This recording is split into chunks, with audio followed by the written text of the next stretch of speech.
Jelenleg is teljesen el van több vágyóban, és hanem ilyen csodálatosan énekelt.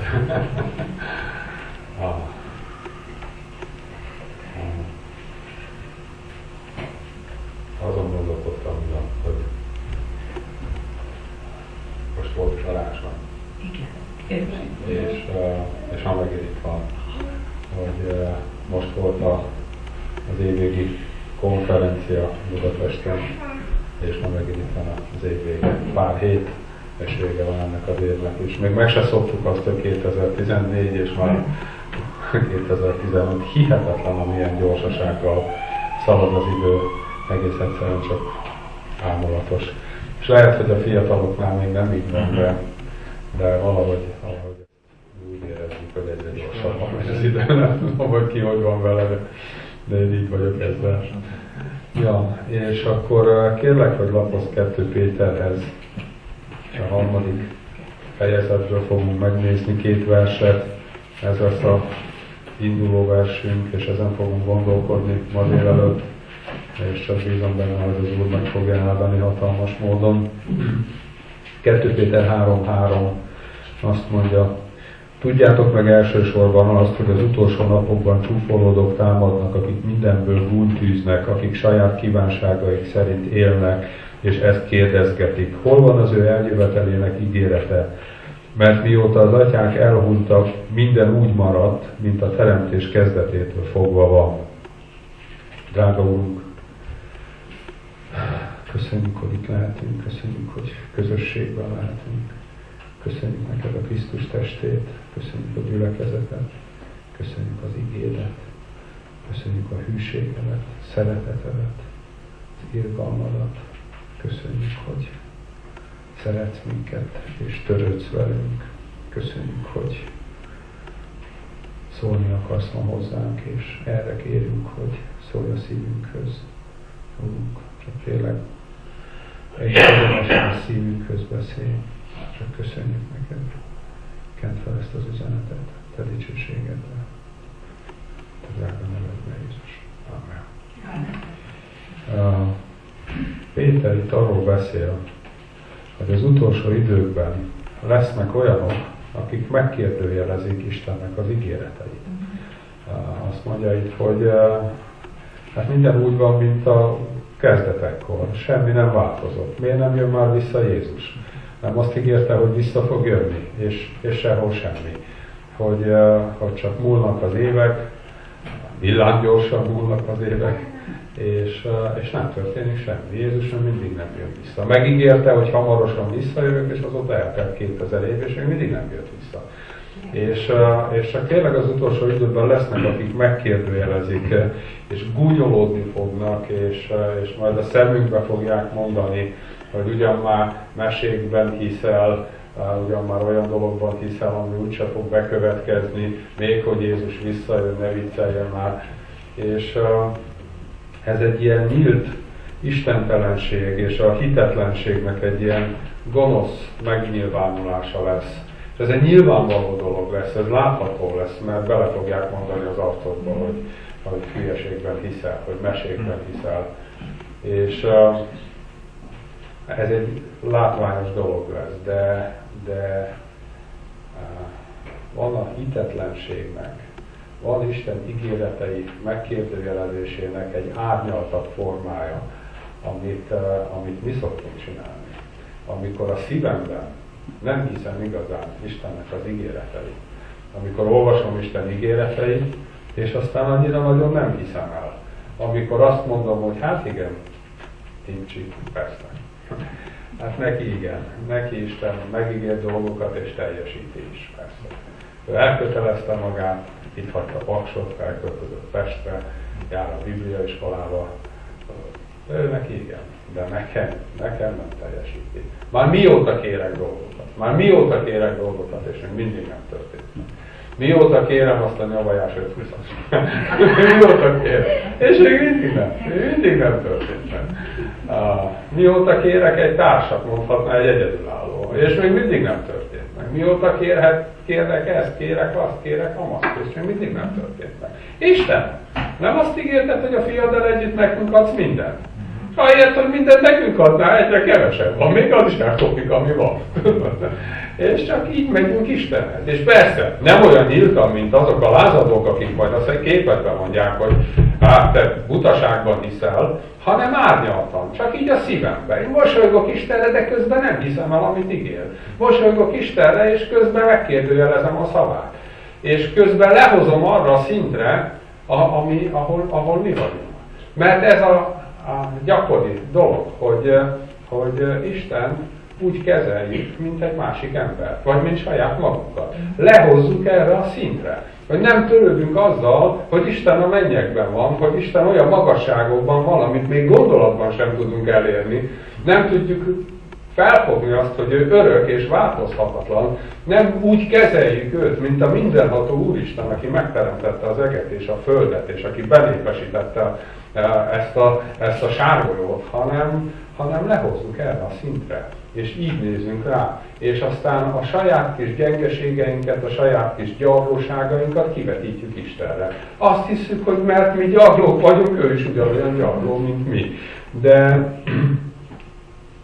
Ézsaiás 55:8 azt mondja, mert az én gondolataim nem a ti gondolataitok, és a ti utaitok nem az én útjaim. Így szól az Úr, mert amiképpen magasabbak az egek a földnél, aképpen magasabbak az én utaim a ti utaitoknál, és az én gondolataim a ti gondolataitoknál.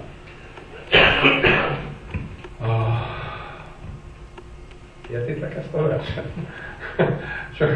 csak így gondolj ebbe bele, hogy az ő gondolatai nem a mi gondolataink.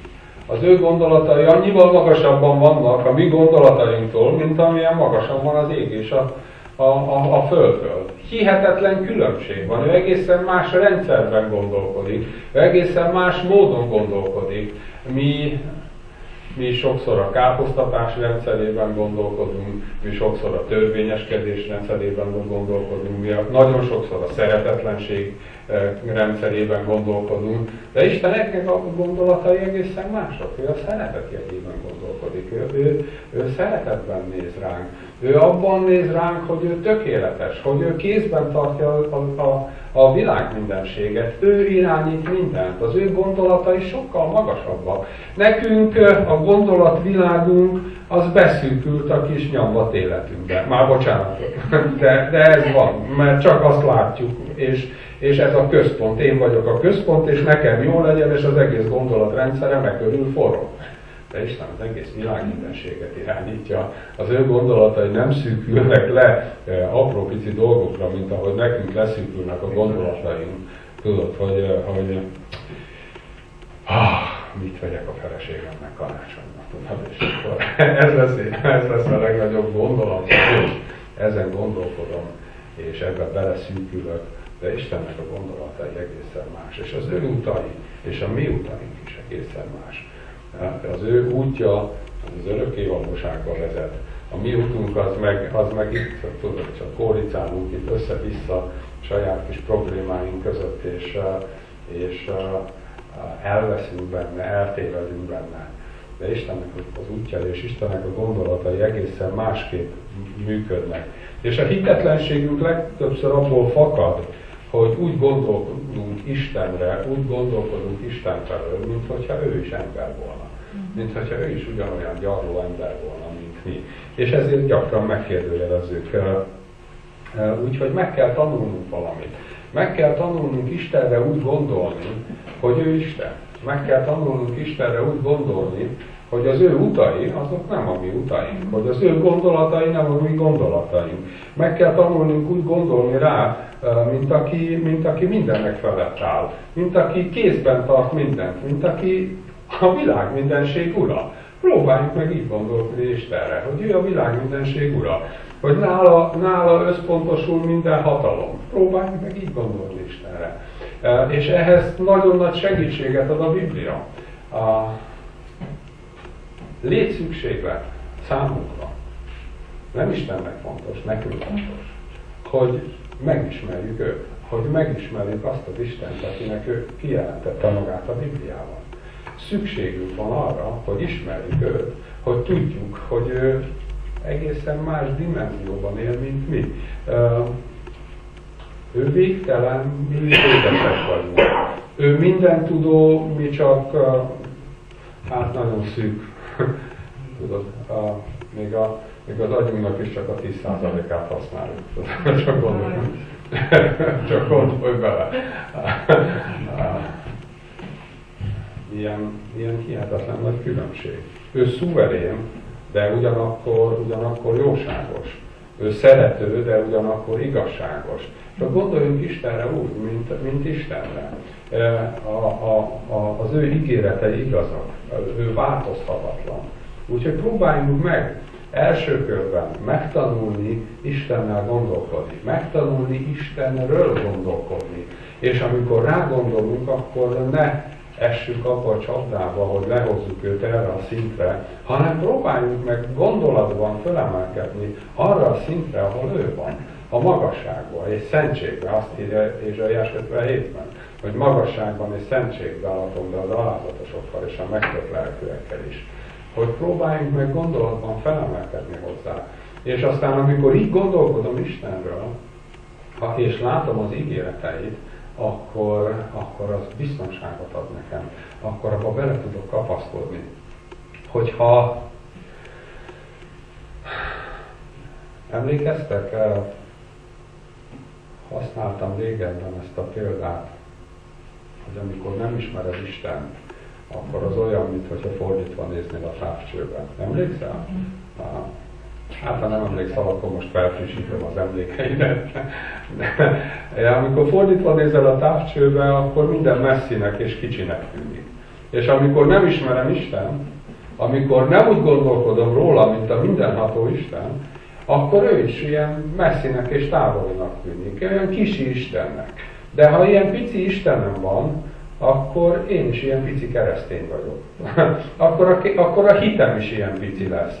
Csak gondolj bele, hogy ott vannak Istennek a fantasztikus ígéretei. Több mint 7000 személyes ígérete van. A 33 000 ígéret közül 7000 személyes, csak neked szól. Tudod, ott vannak az ígéretei. Hogyan tudok ezekbe belekapaszkodni? Hogyan tudok ezekre ráállni, hogyha egy ilyen távoli icipicike kis Isten ígéri ezeket? Ha egy ilyen picike kis Isten ígéri ezeket? Hogyan tudok ebbe belekapaszkodni?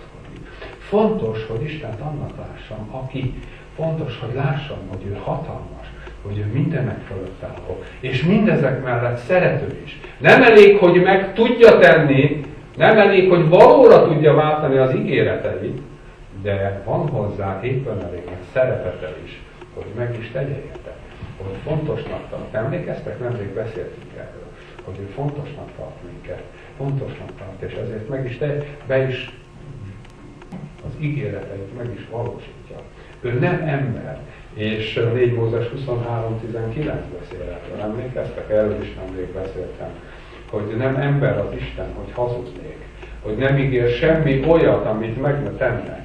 Tudod, és ez a biztosíték, hogy amikor ott vannak Istennek az ígéretei, és kinyitom a Bibliát, és egy nehéz helyzetben vagyok, és aztán csak olvasom az ígéreteit, és ez a nehéz helyzet, ez megoldódni látszik. Habár a helyzet még mindig ott van, de a szívemben másképp tudok ránézni a helyzetre. Miért? Mert Istennek van ott egy ígérete. Istennek van ott egy ígérete. És abba bele tudok kapaszkodni. Arra rá tudok állni. Az meg tud tartani a nehéz helyzetben. A világban mit gondoltok? Miért lesznek öngyilkosok az emberek? Miért kábítószereznek? Miért alkoholisták? Miért keresnek maguknak valami pótszert, ami ideig, óráig örömöt, boldogságot ad neki? Azért, mert nekik nincs ott Isten ígéretei. Ők nem tudnak mibe belekapaszkodni, nem tudnak mire ráállni. Nincs az, ami egy nehéz helyzetben át tudná őket vinni, ami át tudja segíteni őket a nehéz helyzeteken. De nekünk megvan ez. Nekünk megvan Isten ígérete. Nekünk ott van 7000, több mint 7000 személyes ígéret, amiben belekapaszkodhatok, amire ráállhatok, amiben ha a legkétségbe esettebb helyzetben vagyok, akkor is találok magamnak az írásban valami ígéretet, és arra rá tudok állni, és bele tudok kapaszkodni, és azt tudom mondani, hogy Uram, köszönöm, és akkor most ebben bízom, és akkor ezzel most menjünk, és akkor tudod, és csak azt veszed észre, hogy Isten valóban látja az ígéreteit, hogy átsegít nehéz helyzeteken, hogy megment nehéz helyzetekből, és ez csodálatos. És figyelj, csak szeretném ezt kiegyensúlyozni. Lehet, hogy van egy csomó ígérete, ami még nem teljesült az életedben. Ez nem azt jelenti, hogy Isten hazug. Ez nem azt jelenti, hogy Isten olyan, mint az ember, mert itt azt olvashatjuk, hogy nem ember az Isten, hogy hazudnék. Képtelen hazudni. Zsidók 6.18 azt mondja, hogy lehetetlen, hogy Isten hazudjon. Titus 1.2. Isten, aki nem tud hazudni. Isten, aki nem hazudik. Ő nem ember, hogy hazudjon. És vannak ígéretek, amik még nem teljesedtek az életekben. De Isten örök, Isten hű, és Isten nem tud hazudni. Úgyhogy azok az ígéretek valamilyen formában ott lesznek az életedben. Valamilyen formában ott lesz, és ez csodálatos. Mondd-e olyat, amit ne tenne? Mondd-e olyat, amit nem teljesít? Nem. Isten nem tud hazudni. Isten örök, és ő nem változik. Semmi olyat nem mond, amit ne teljesítene. És ez biztonságot adhat nekünk. Ez örömet adhat nekünk, és ez annyira csodálatos. És figyelj, ami nagyon fontos, hogy Isten örök, és nem változik. Oké? Ezt tedd el a szívedbe, mert ez fog megmenteni, amikor kételkedsz az ígéreteibe. Mert ő örök, és ő nem változik. Jakab 1.17 azt mondja, hogy a változásnak az árnyéka sincs benne. A változásnak az árnyéka sincs benne. És ez az örök változhatatlanság a garancia arra, hogy Isten az ígéreteit meg fogja valósítani. Hogy az ígéreteit betartja. Mert hogyha Isten is változhatna, ugyanúgy, mint ahogy mi változunk. Folyamatosan változunk. Sőt, tudod, megígérek valamit Lajosnak, aztán rájövök, hogy ebből veszteségem származik, és gyorsan visszaszívtam az ígéretet, vagy nem teljesítem, vagy tudod, csak el is fordul. Látom, hogy jön velem szembe, átmegyek a másik oldalra, nehogy kelljen vele találkoznom. Tudod, mi ilyenek vagyunk, mi a saját érdekeink szerint cselekszünk, de Istennek a gondolatai és Istennek az utai, azok egészen másikak. Ő azt mondja, ha egyszer megígértem valamit, azt be fogom teljesíteni. Az meg fog történni. És erre a változhatatlansága a garancia. Ha ő is változna ugyanúgy, ahogy mi, akkor nem lehetnénk biztosak semmiben. Nem lehetnénk biztosak az üdvösségünkben, nem lehetnénk biztosak abban, amit bármit megígér Isten. De ő változhatatlan.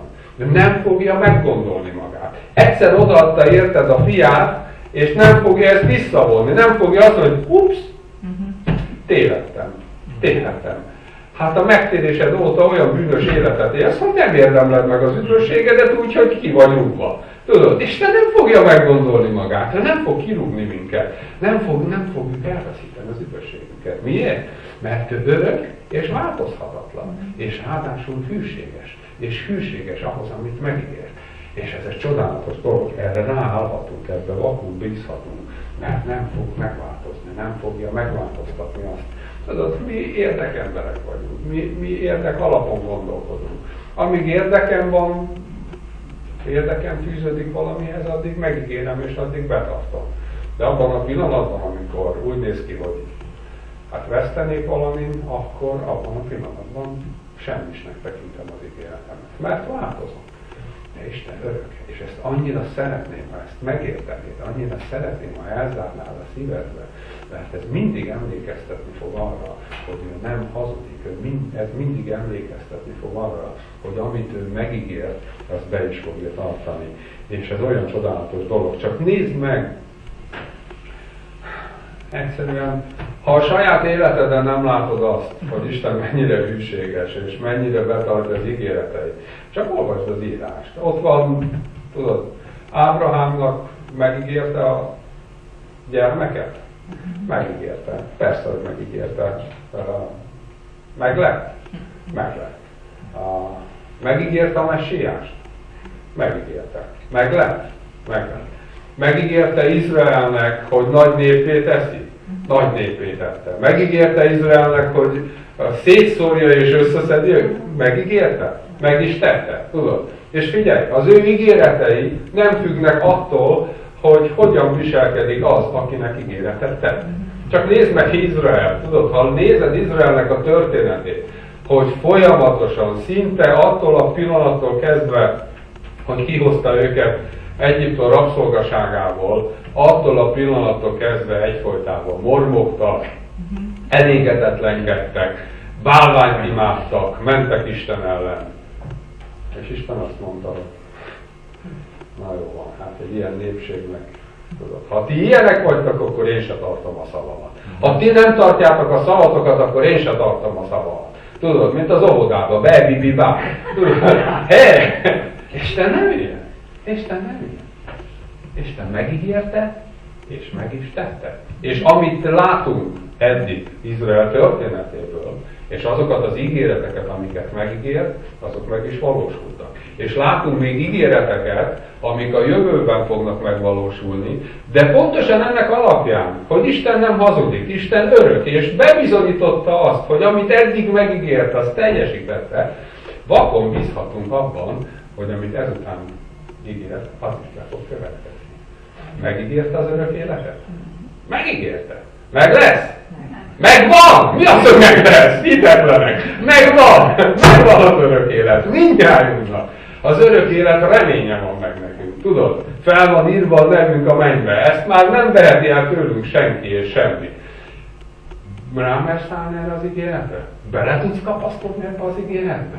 Tudsz mosolyogva menni az utcán azért, mert a neved fel van írva a mennybe, függetlenül attól, hogy milyenek a körülményei? Hát persze, ott van az ígérete. Ott van egy csomó ígérete Istennek, és ez annyira csodálatos.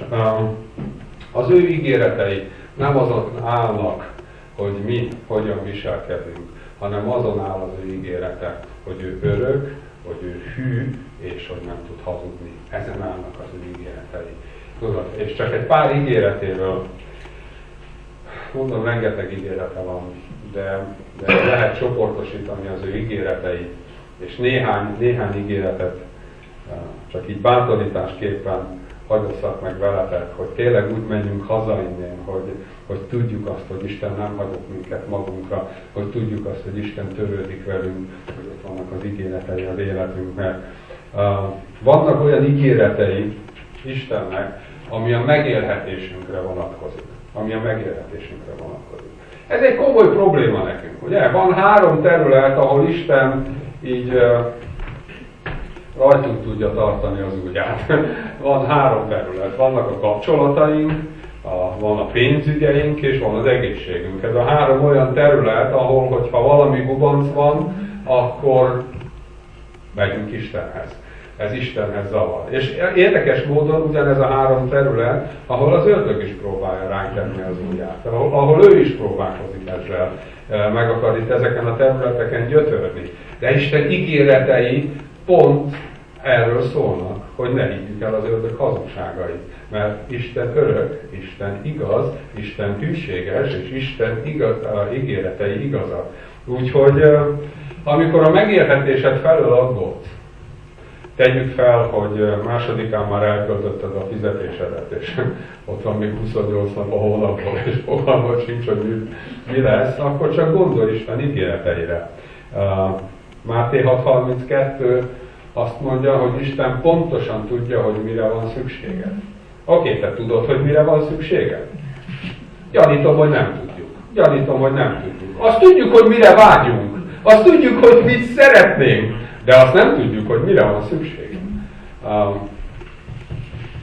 Ha 2000 évvel ezelőtt megkérdezik Izraelben az embereket, vagy akár a világon az embereket, hogy mire van szükséged, akkor az emberek többnyire azt mondták volna, hogy hát szükségem van egy új tevére, szükségem van egy új feleségre, szükségem van néhány új bárányra, az áldozati rendszer eléggé leamortizálta az állományt, tudod. Szükségem van ezekre. Hányan mondták volna azt, hogy a messiásra van szükségem? Hányan mondták volna azt? Gyanítom, hogy senki. Nem tudják, hogy mire van szükség. A vágyaikat ismerik. És ugyanígy vagyunk ezzel mi is. Ha megkérdezik, hogy mire van szükséged, akkor azt mondom, hogy egy új autóra, egy mosogatógépre, egy mit tudom én mire, erre, arra, amarra. Tudod, egy iPhone-ra, egy iPad-re, egy segíts Ferikém, ezt mindig te tudod. LED. 3D-s LED TV. Már is hozzájön. Nem, ezt már nem tudom követni. Na, szóval erre van szükségem. Tudod, erre van szükségem.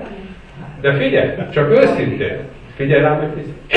A keresztények közül hányan mondanák azt, hogy nekem csak Krisztusra van szükségem? Hányan mernék azt mondani, hogy nekem csak Krisztusra van szükségem? Mert ha Krisztus megvan, akkor megvan minden. Ha Krisztus megvan, akkor megvan minden. Ott vannak az ígéretei, abba vele tudom lapaszkodni. Nekem bőven elég Krisztus. És ha ő megvan, akkor rendben vagyok. Akkor rendben vagyok. Mert ő szeret, és ő törődik velem, és neki ott vannak az ígéretei az életemben. És ez annyira ámulatos. Úgyhogy ő tudja, mire van szükségünk, és meg is adja, amire szükségünk van. Azt ígéri a hívőnek, Zsoltárok 37-25-ben, hogy még az unokája sem fog kéregetni. Micsoda biztonság. A megélhetésed szempontjából. Tudod? Az unokát sem fog kéregetni. Miért? Mert Isten hűséges, és Istennek erre van ígérete. Aztán azt ígéri, hogy az oroszlánok is éhezni fognak. De akik az Urat keresik, azok nem nélkülöznek semmit. Zsoltárok 34-11. El tudod ezt képzelni? Hogy az oroszlán is éhezik.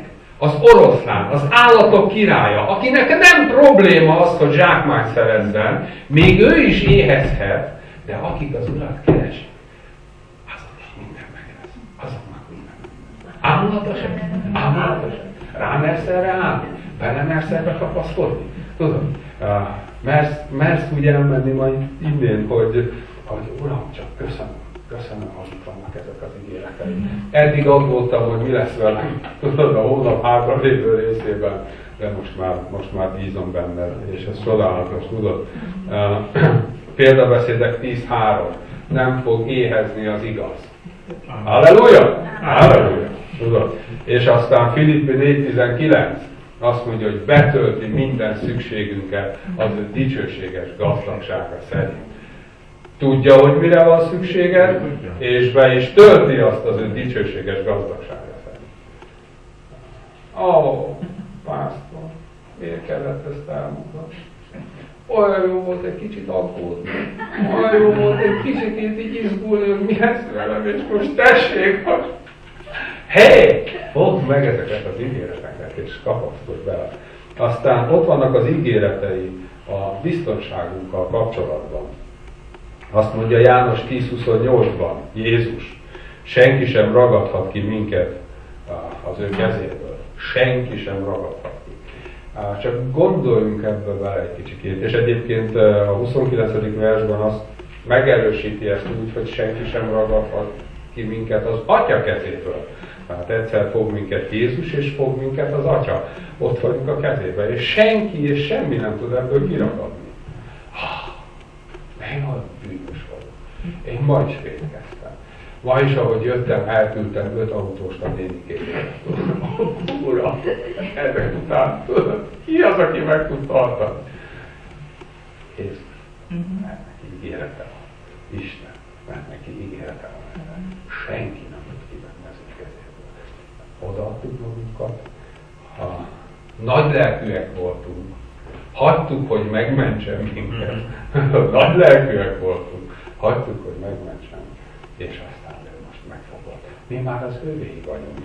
Senki, semmi nem tud elvenni tőle, és erről beszél Róma 8.38-39, hogy nincs az az erő, ami az ő szeretetéből ki tudna minket szakítani. Figyelj, amikor kárhoztatod magad, jut is eszembe Róma 8.1, nincsen semmiféle kárhoztatás azok ellen, akik Krisztus Jézusban vannak. De ha mégis kárhoztatod magad, és ha vannak ilyen őrült gondolataid, hogy azért, mert te most ezt vagy azt csináltad, Isten nem fog szeretni, Isten meg fog büntetni, csak gondolj Róma 8.38-39-re. Sem élet, sem halál, sem magasság, sem mélység. Ez a két kategória már magában foglal mindent, ugye? De azért már még hozzátesz egy-két dolgot, sem angyalok, sem eljövendők, sem jelenvalók, tudod? Semmi. Még van egy jó hírem. Még te sem. Még te sem tudod magadat kiszakítani Isten szeretetéből. Isten szeret minket. És ha ő megígérte ezt, hogy semmi nem fog kiszakítani az ő szeretetéből, akkor hidd el, hogy ez nem fog megtörténni. Soha. Nem tudja. Isten a leghatalmasabb ezen a világ mindenségen. Ő ural mindent ezen a világ mindenségen. Nincs nála nagyobb erő, úgyhogy nincs, ami ki tud szakítani Isten szeretetéből. Nincs. Hé! Hol a lelkesedés? Hoztatok parkettát? Hoztatok magatokba? Hoztatok? Ne hagyjatok hazugságon, mert Pesten ki fog derülni előbb-utóbb, hogy nem égettek parkettát, tudod? És aztán ott van Zsidók 13:5 még ezzel kapcsolatban, hogy soha nem hagy el minket. Soha nem hagy el minket. Amikor nagyon egyedül érzed magad, amikor úgy érzed, hogy senki nem szeret, amikor úgy érzed, hogy senki nem törődik veled, amikor úgy érzed, hogy senki nem foglalkozik veled, amikor tényleg ilyen nagyon egyedül érzed magad, akkor tudd, hogy Jézus Krisztus ott van veled. Jézus soha nem fog elhagyni. Semmilyen helyzetben nem fog elhagyni. Ez a biztonságnak a tagja. És tudod, amikor jönnek a világból, vagy más tanításokból jönnek ezek a gondolatok, hogy elveszítheted az üdvösségedet, csak gondolj erre, hogy sem halál, sem élet, sem magasság, sem mélység, sem jelenvaló, sem eljövendő, sem angyalok, semmi más nem tud kiszakítani Isten szeretetéből. Ő soha el nem hagy minket. Soha el nem hagy minket. Kedvem erről a versről most egy kicsit beszélni, de nem ez a mai üzenet. De csak nézd meg ott Zsidók 13:5-ben, ahogy beszél erről, hogy hát nem tudom mondani. Csak annyira csodálatos ez az ígérete, annyira drága, és olyan bátorító, hogy muszáj.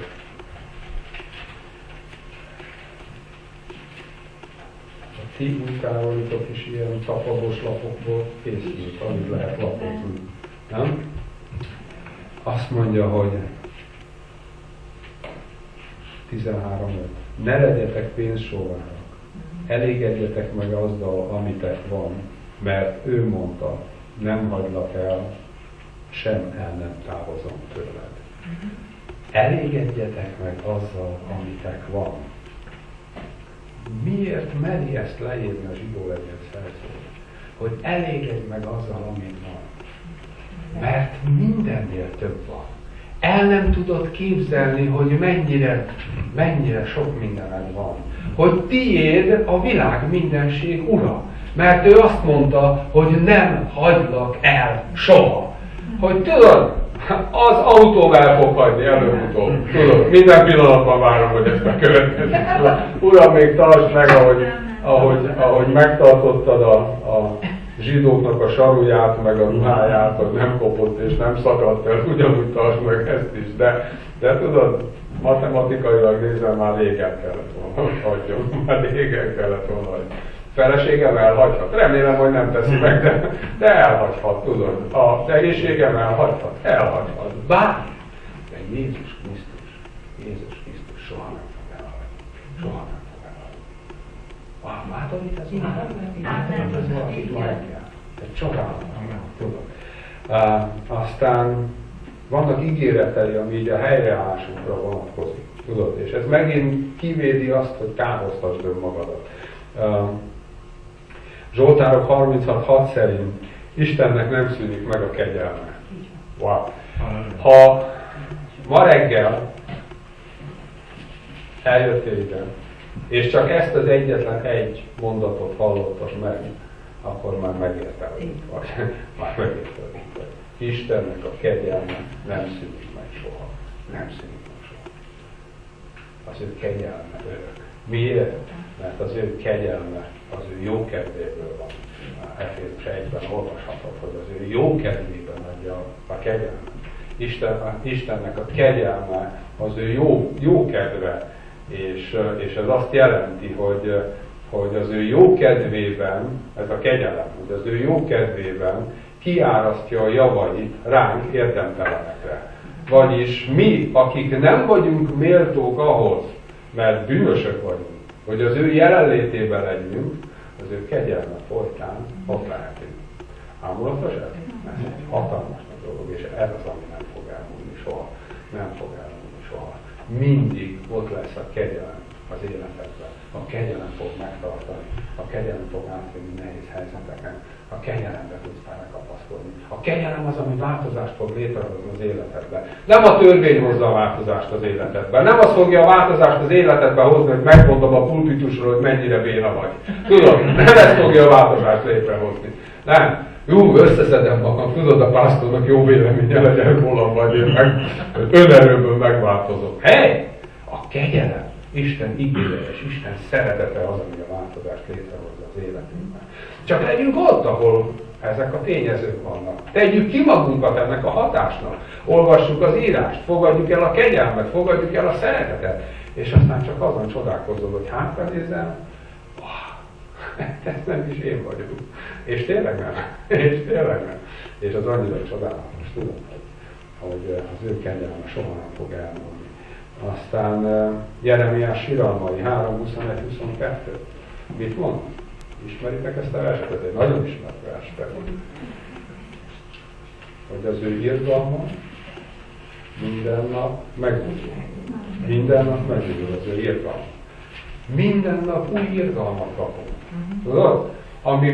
Amikor úgy mész neki egy napnak, hogy ó, én bűnös, ó, én senki, ó, én nulla, csak tudd, hogy a napra már megkaptad az irgalmat. Mert Istennek minden nap megújul az irgalmat. Minden nap új irgalmat kapunk. Minden nap új kegyelmet kapunk. Tudod? És ebben járhatunk. Ebben élhetjük az életünket, és ráadhatunk ezekre az ígéretekre. Nem kell, hogy kárhoztasd magad, ha valami butaságot csináltál, vagy elmondtál, vagy valami, tudod, van az életedben. Van lehetőség helyreállni, és ez egy csoda. Van lehetőség helyreállni. 1 János 1:9. Ha megvalljuk a bűneinket, ő hű és igaz, és megbocsátja a vétkeinket, és megszabadít minket minden álmokságtól. Amen? Ez egy csoda. Tudod, van lehetőségünk helyreállni. Miért van meg ez a lehetőség? Mert az ő kegyelme soha nem fog el. Mert az ő irgalma minden reggel megújul. Mert Jézus Krisztus kifizette az összes bűnünket. Az összeset, amit eddig elkövettél, amit ma követtél el, és amit holnap fogsz elkövetni, amit 10 év múlva fogsz elkövetni. Ki van fizetve? Ki van fizetve? Úgyhogy csak egyet kell értenünk az Atyával, hogy Uram, amit ma csináltam, az butaság volt. Bocsáss meg. És az Atya, mivel már megbocsájtott Jézus Krisztus vére miatt, már megbocsájtott, ezért helyreáll a kapcsolat.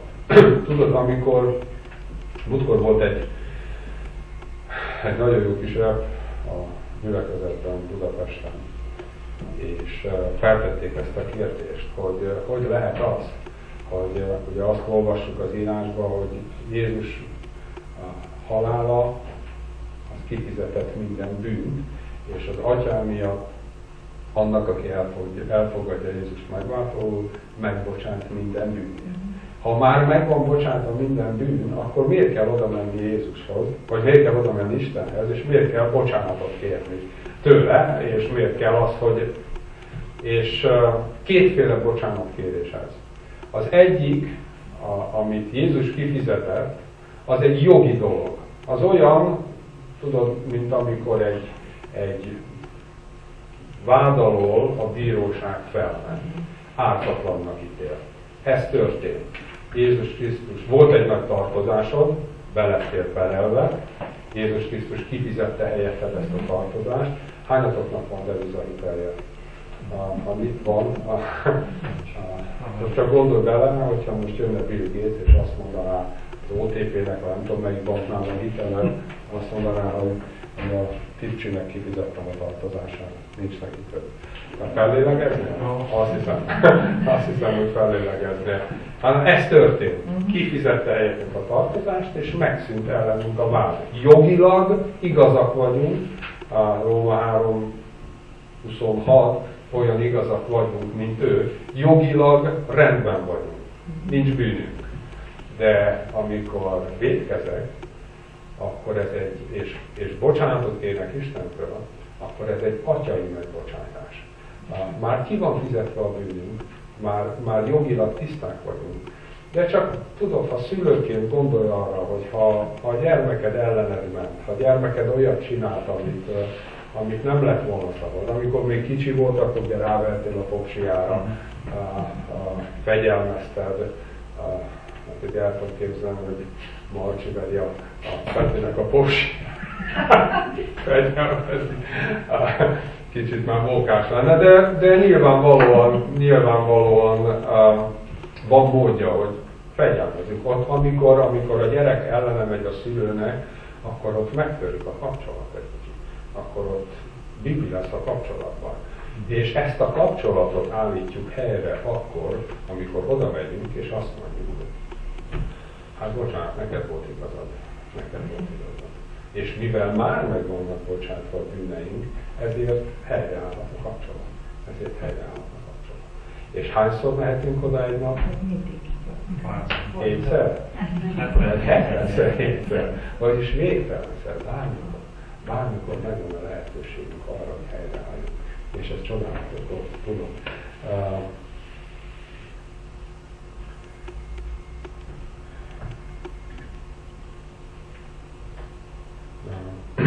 Nagyon sokszor ígér valamit Isten, amit hozzáköt a mi engedelmességünkhöz. Vannak olyan ígéretei Istennek, aminek a teljesítése a mi engedelmességünktől függ. És ez fontos, hogy ezt tudjuk, hogy van ilyen. Gyerekednek is biztos mondtad már, hogy ha jó lesz a bizonyítványod, akkor megkapod a biciklit. Vagy mit tudom én, remélem, hogy ilyen módon nem bátorítottam a gyereket, mert ne azért tanuljon, mert biciklit fog kapni, hanem vannak magasabb okai is, hogy tanuljon. De vannak ilyen, ezt mi is alkalmazzuk, hogy ha mit tudom én, tudok olyan szülőkről, ezzel se értek egyet, de tudok olyan szülőkről, akik azt mondják, hogy ha kiporszívózod a házat, akkor kapsz 200 forintot. Hát ne azért porszívózza ki a gyereknek kap 200 forintot, hanem azért, mert ő is a családnak a tagja, és ki kell, hogy vegye a részét a család életében. Nyilvánvalóan. Tudod, és van egy csomó ilyen dolog, de Istennek van egy-két ilyen ígérete, ami így hozzá van kötve a mi engedelmességünkhöz. Ha hallgatsz az Úrnak, Istenednek a szavára, áldott leszel. 5 Mózes 28:2-3. Ezt Isten ígérte, ugye? Ha hallgatsz az ő szavára, ha azt teszed, amit mond, akkor áldott leszel. Csak emlékezzél, Lukács 5-ben van a nagy halfogás. Ismered ezt a történetet? Ott ugye Péterék éppen köszik ki a hajóikat, jönnek vissza az éjszakai halászatból, ott van Jézus, követi őt a nagy sokaság, Jézus szólni akar az emberekhez, úgyhogy mondja Péternek, hogy hagyd szállj be a hajódba, és aztán egy kicsikét beljebb bevezet, és a vízről beszél az emberekhez. És aztán, amikor befejezte a beszédét, akkor azt mondta Péternek, hogy elvezd a mélyére, és vesd ki a hálóba. És csak tudod, így gondolj erre, hogy Péter mire gondolhatott, mint egy olyan fickó, aki egész életében halászott. Aki tudja azt, hogy fényes nappal nem lehet halászni. Aki tudja azt, hogy nem a mélyén vannak a halak, hanem ahol még nem olyan mély. Tudod, nem a nagyon mélyen vannak. Mit gondolhatott, hogy hát minden tiszteletlenség nélkül, drága Uram, azért az ne szóljon bele, hogy hogyan kell halászni, tudod, a Schuster maradjon a kaptafánál. Gondolhatott volna ilyet Péter, de előtte hallotta beszélni Jézust. Tudta, hogy kicsoda, tudta, hogy hatalommal szól, tudta, hogy nem úgy tanít, mint az írástudók, meg a farizeusok. És azt mondta, hogy mindazonáltal, mert te mondtad, kivetem a hálót. És mi történt? Bevezett a mélyre, kivetették a hálóikat, és annyi halat fogtak, hogy szakadozott a háló. Ha te hallgatsz a szavamra, akkor áldott leszel. Nem azért mondom neked, mert egrecéloztatni akarlak, hanem azért, mert meg akarlak áldani. Fogadj szót. Tedd azt, amit mondom. hidd el, hogy a szeretet motivál, mondja Isten. A szeretet miatt mondom neked, hogy menj a mélyére. És mi mit csinálunk? Hogy ugyan már, én nehogy megyek a mélyére, eszem ágába sincs a mélyére menni. Miért mennék oda? Hát ott ki van írva, hogy csak úszóknak, én meg nem tudok úszni, eszem ágába sincs oda menni. Tudod, ott rád vagyok utalva, a mélyén, ott beléd kell, hogy kapaszkodjak. Tudod, eszem ágába sincs másra hagyni az életemet. Hogy sokszor tiltakozunk. De Isten azt mondja, hogy hát, bocsáss meg, hát ott az áldás. Hát menj oda érte. Ott van. Én nem Isten, őzét nem csinálom, tudod? Tehát menj oda. Próbáld ki. Meg akarlak áldani. Csak oda kell érte menni. Úgyhogy, ha hallgatok az ő szavára, akkor áldott leszek. És ez egy csodálatos dolog. Aztán, ha engedelmesen hallgatsz az Úrnak, a te Istenednek a szavára, ha megtartod, teljesíted mindazokat a parancsokat, amiket ma parancsolok neked, akkor a föld minden népe fölé emel az Úr. Mózes 28:1. Ha megtartod a parancsát, na tessék, ha végén kiderül, csak kibújt a szövetákból, ezek is törvényeskedők, ezek is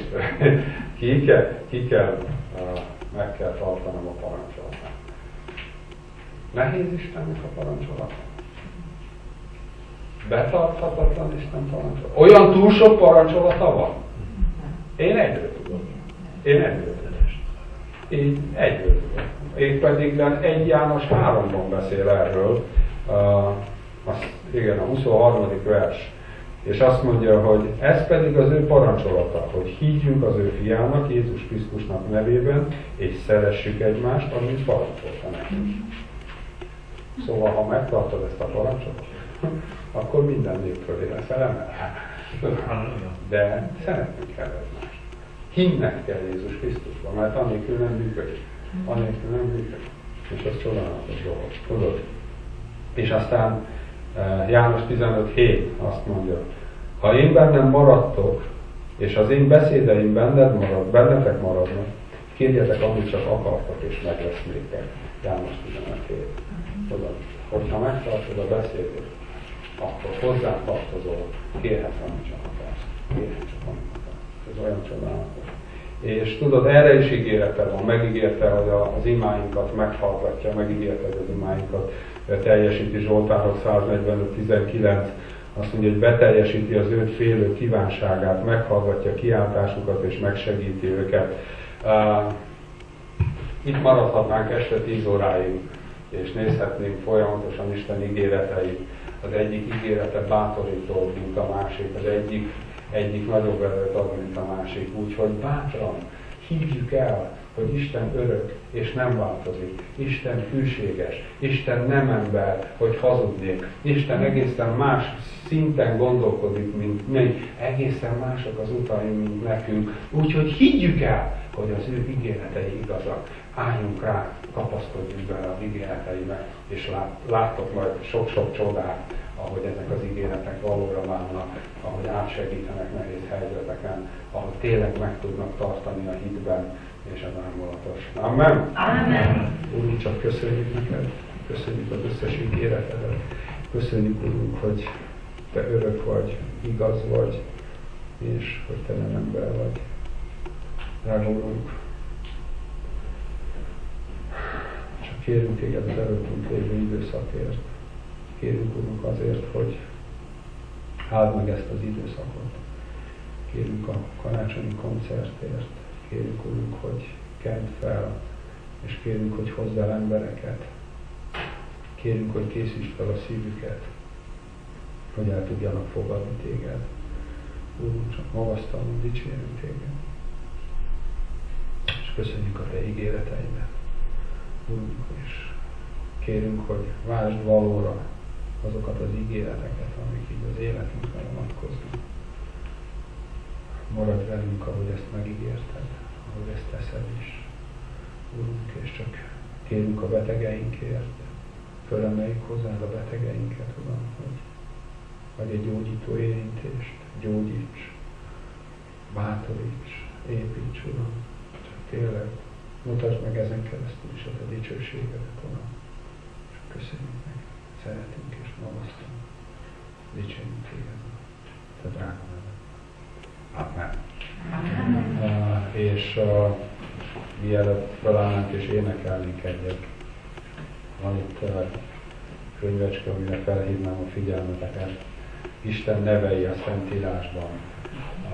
Isten nagyon sokféle néven mutatkozott be a Szentírásban, és minden egyes neve egy-egy jellemvonását mutatja. És a földi ittlétünknek az a célja, az egyik és talán a legfontosabb célja, hogy megismerjük Istent. Úgyhogy ez a kis füzetecske segít abban, hogy elgondolkodj az ő nevein, segít megmutatni, hogy hányféle néven mutatkozott be, mind az Ó, mind az Új Szövetségben, úgyhogy ezt nagyon tudom ajánlani. És van egy ilyen kis mindennapi kenyerünk, ilyen kis palatkák, minden napra egy-egy gondolat, tudod, ilyen kis rövid kis igék, rövid kis gondolatok, de ha reggel ezzel kezded a napot, hogy kinyitod és elolvasol egy verset, és tudod, csak elkezdesz azon gondolkodni, akkor ez beállomoztatja a napot.